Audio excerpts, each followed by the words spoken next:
Okay,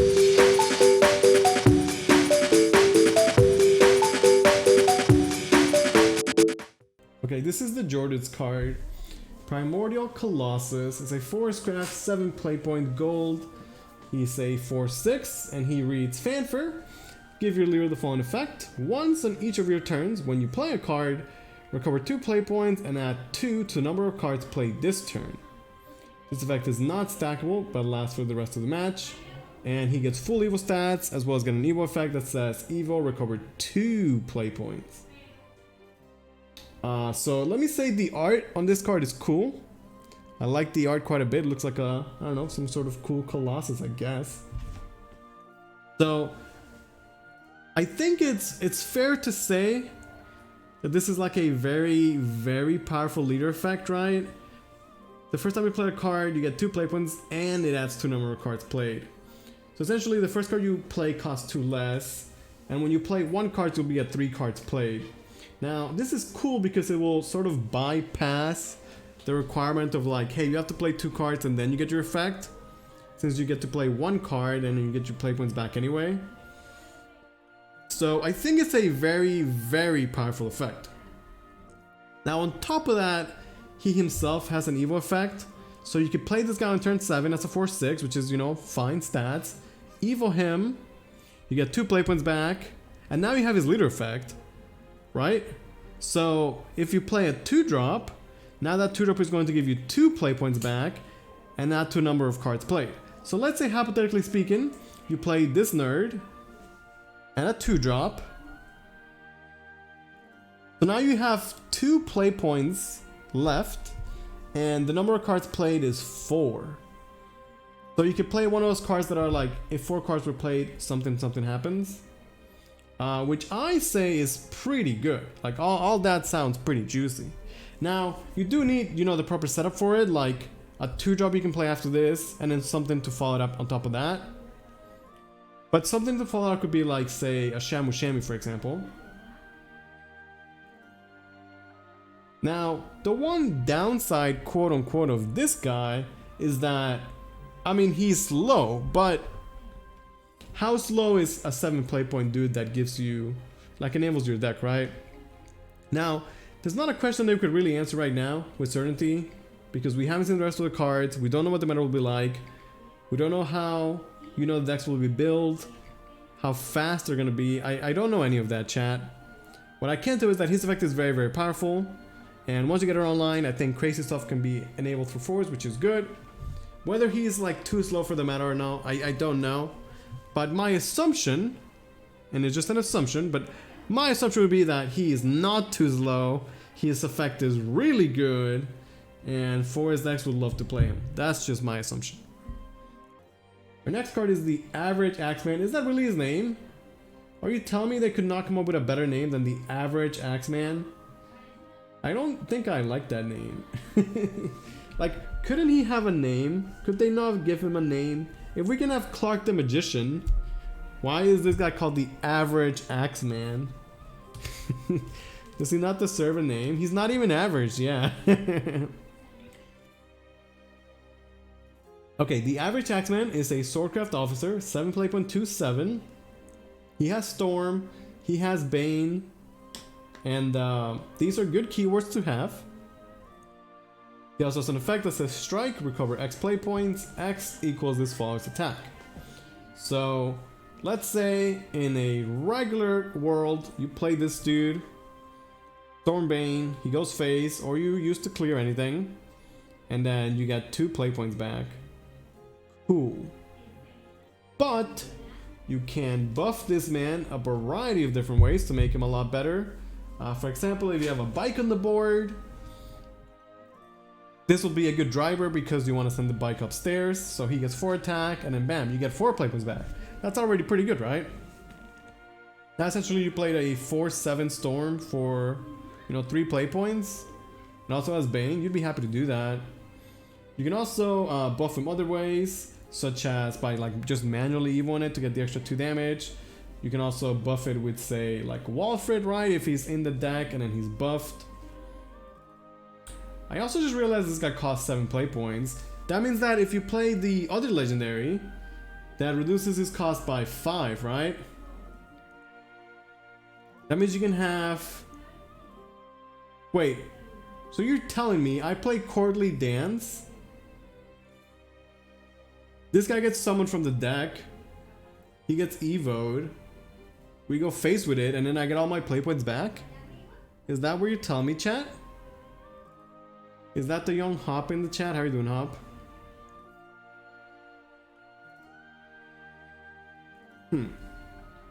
I think this is good. Call me crazy, but this guy is not average. Okay, so how do I pronounce this, chat? Can I say 6? Can we just call this 6? Is it Seox? Seox? Is that it? Hey, Carl's a magician. You put some respect on his name. Alright, well, this is the Blood Legendary. It's a 6 play point 4/2. Has Rush, Sail, no X. Okay, so has Rush naturally. Fanfare, Skybernard 10. Summon another one. And then Super Skybernard, summon 2 instead. So you get 1, 2, or 3, right? Strike, gain Storm. And the following effect: next time this follower takes damage, lose that damage to 0, and remove this strike effect. And then you can attack twice per turn. So basically, you play this, you strike, doesn't take damage, and then you attack once more to the face. And obviously they all have this effect, right? Because they're all the same follower.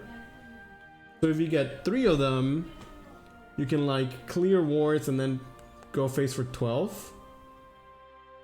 Something like that. Gordo, what's up? Is this good? I guess it's a flexible card. Has Rush, Skybound Art. I don't know if I've seen enough Blood Skybound Evo support. You need something on board to go face. That is true, yeah. Like, let's say your opponent has an empty board. Even if you get 3 of these, none of them could go face, and then that's like super sad, right? So you could always play around this by maybe just not playing anything. It sounds good. I don't know. Yeah, it's kind of like multiple Kayaya, right? That's true. Okay, this guy's kind of weird. His art is... I don't really like his art, to be honest. Compared to like all of these amazing cards, I don't really like the art on this. Do you guys like the art, chat?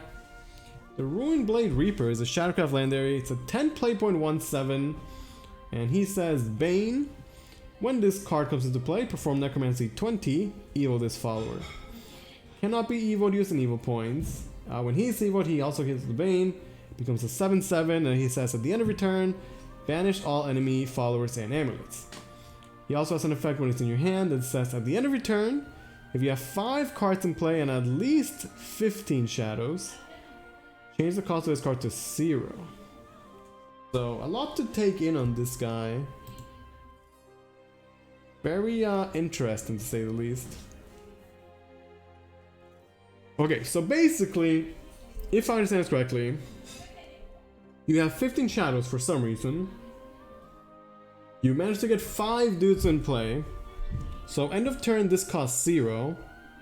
Now, because you had 5 cards in play, let's assume your 5 cards are answered, and then that puts you at 20 shadows, right? That makes sense? Now, your turn comes along. So this guy costs 0 play points, which is good. You play him for 0 play points. He spends your 20 shadows. He gets evoed. And then he's a 7/7 Bane. Now at the end of your turn, he just banishes your opponent's board. So you spend 0 play points, but you spend 20 shadows. And then you have a 7/7 that's fully cleared, and you have play points left over to do whatever with. But the banish happens at the end of the turn, so you can't like clear worse and then storm or something. And I mean, it costs 20 shadows. Obviously, Gramarye is a Shadowverse card, and if you have Gramarye, then this is pretty good. As you could like, okay, let's say you had Gramarye.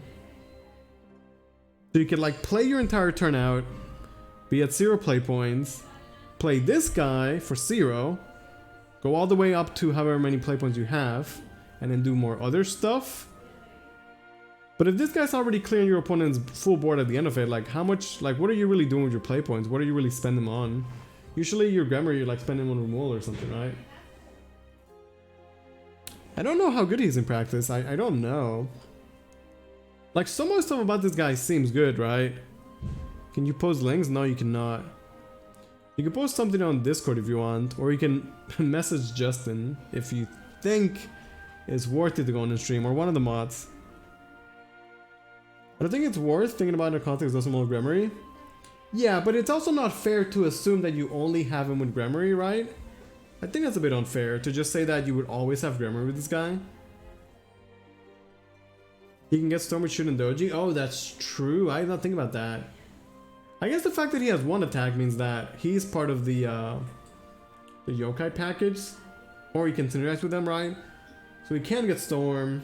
He can be discarded for procession and things like that. I guess that's a good thing, right? Alright, it's the... Oh, Yangshi is banned too. Alright, chat. Our boy Bahamut is back, and I gotta say, he looks good. Did they show the Evo Bahamut? Anybody see it? He looks pretty good, right, chat? Doesn't Bahamut look pretty cool? So I'm definitely gonna glove 3 of him. We're just gloving Bahamut instantly, no matter what. It is a powerful effect, but yeah, I don't know if it's gonna make the cut or where. Okay, so Bahamut the Primeval Dragon. It's a neutral legendary, 10 play point, 12/10. Says Fanfare, deal a pool of 12 damage, divided between all other followers and the enemy leader. First deal damage to all allied followers equal to the defense, in the order they came into play. Then do the same for enemy followers. If any damage is left in the pool, deal it to the enemy leader. So, he's like Giant Chimera, except he's capped at 12 damage. And he goes on your side first. So basically, clears the board and then any damage left over goes phase, but it's gonna hit your board. But he also has an accelerate. Says accelerate 5. Deal 4 damage to all followers. Give your leader the following effect until the end of the turn. Allied followers, spells, and effects deal +1 damage. So he could be a 10 drop to clear the board, or a 5 drop spell to clear the board and give you spell damage, while being a cool ass dragon. Now obviously, chat, there are some ways to take advantage of this. Some ways to, yeah, I think the Axeman is really good. Think of like 5 deal 4 to everything. It's pretty good. I would say that that's good. And then let's say we're dragon, you can like roost it out, ramp into it, and so on and so forth, right? There's definitely ways to abuse this. Okay, our next card is Xeno Sagittarius. It's a 6 drop Forest Crab legendary. Says Fanfare, change the defense of all enemy followers to 1. Strike, deal 1 damage to all enemy followers. When these followers return to your hands, deal 1 damage to all enemy followers. Crystallize 1, countdown 1. When this amulet returns to your hand, draw a card. Last word, draw a card. So this is not accelerate, which is whack. Should be accelerate. But crystallize, countdown 1. So he could cycle himself, or you could play this combo piece to like crystallize it, bounce it, draw a card. Cool. And then for the body, he gives you like a board clear, except you need to commit something else to it, whether that be like an Evo or bouncing him, which is pretty expensive. Like, you guys say a 5 cost board clear is expensive. Is this better? Like, you're gonna play this for 6, then spend play point bouncing it? Okay, so is this the pun on 5? Is this 5th? The Prodigious Sorcerer, Runecraft legendary, 3 play point 2/3. Fanfare, give an orb, allied follower the following effect. Last word, summon this follower. Skybound art 10. Summon copies of 2 random allied followers with different names destroy this match that cost at least 5 play points. Super Skybound art, give 5 +5 to all followers and heal 5. Now, am I crazy, chat? Or is this actually insane? Have I gone nuts, chat? This is actually crazy good, right? This is like crazy good. Her Japanese name is Funf. Can I just call her 5? Or 5th? Respectable board-based rune? Like you tell me I play a 3 playpoint 2/3 that also is gonna summon my 2-drop or 3-drop? And then only scales like infinitely better as the game goes? Board-based rune. I mean, you saw the 7-drop we have, right? The Haven card that was shoehorned into rune. I'm down to play board-based rune, and this seems like a reason why you would do that. I think this card is nuts. Yeah, I think this is really good. You can copy the 5 spellboost follower Kuon makes. Is the Celestial one 5 play points? I don't know. What's with all these leaks? These aren't leaks, sir. These are official reveals. No leaks here. Well, I'll tell you where you don't play this. You don't play this in Spellboost. You don't play this in Shop or Carol or whatever the hell other degenerate rune decks you have. You play this in respectable rune decks. Waifu rune? You can play it in Spellboost? I mean, you could play it in anything, but should you though? I think this is great. I like this card a lot. This card is sick. This card is super hype. Super hype, chat.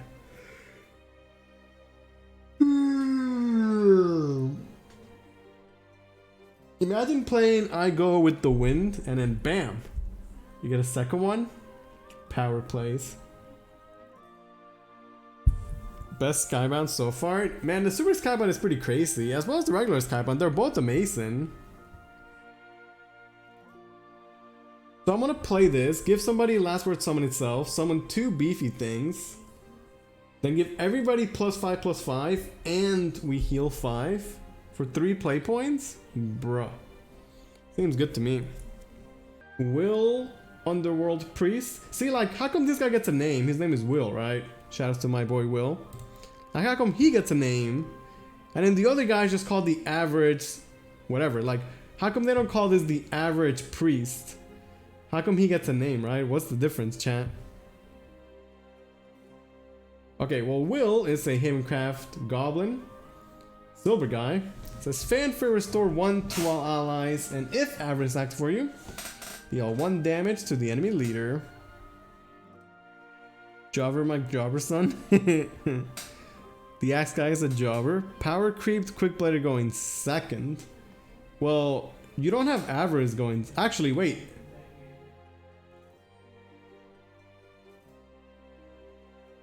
Is that why he has average? So if you go second, you play him on turn 1? Is that allowed? That's kind of broken, right?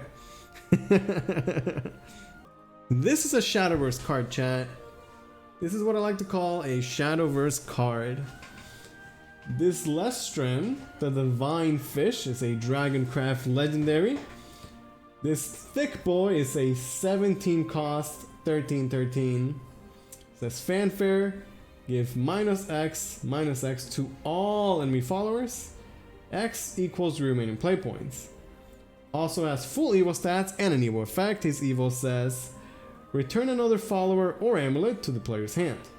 On top of that, he has an effect while this card is in your hand, and it says, at the end of your turn, if you have 10 play points, subtract 10 from the cost of this card. Now, if that's not enough, he also has an accelerate effect. And the accelerate says accelerate 1, draw a card. If you have more Evo points than your opponent, summon a Orca. So a lot of stuff to take in on this bad boy, but first of all, just know that he's thick.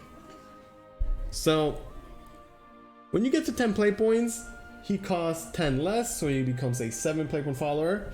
But if you just wait a turn, chat, guess what? It's gonna happen again, and then bam, he becomes a 0 cost follower. Which is pretty good, right? We're slapping this bad boy for 0 play points. So you play him, and then he can neutralize, quote unquote, the board. You can Evo it to get a bounce, like return Storm to your hand, take your Roost back, or whatever the hell you're doing. And you can also Axel him as an inside. Axel 1, draw a card is fine. And if you're going second on turn 4 or other turns, you're going to get a 1 play point, draw 1, summon a 2/2, which I dare say is not that bad. You got a bunch of effects in one card, bunch of ways to abuse it in the Dragoncraft class. And he's thick. What if you use the 3 play point gold spell, give it Storm, reduce it to 0, then you play this, clear the board, gave roll 20 damage? That is allowed. You are allowed to do that, Dallas. Yes, that is allowed. Okay, our last card of the day is the Tempest Dragon. Tempest Dragon is a Dragoncraft follower. It's a 5 play point 5/5, and I gotta say this guy looks super cool. Also what I think of when I think of, you know, big badass dragons. He says at the end of your turn, put a random Dragoncraft follower that originally cost 2, 4, 6, 8, or 10 play points from your deck into your hand. So he's gonna draw you an even costed dragon follower. Cool. Says Evo, give +2/+2 to all Dragoncraft followers in your deck that originally cost 2, 4, 6, 8, or 10. And then he still maintains the effect. So we have a card that says banish all odd cards from the deck, and now a card that says buff all even cards as well as draw even cards, while being a well-statted 5 play point 5/5. Now, I don't know exactly where. I don't know where we go with the even odd dragon. Like, I don't know exactly where we monk steer, but it's hype. Right? This is hype, right, chat?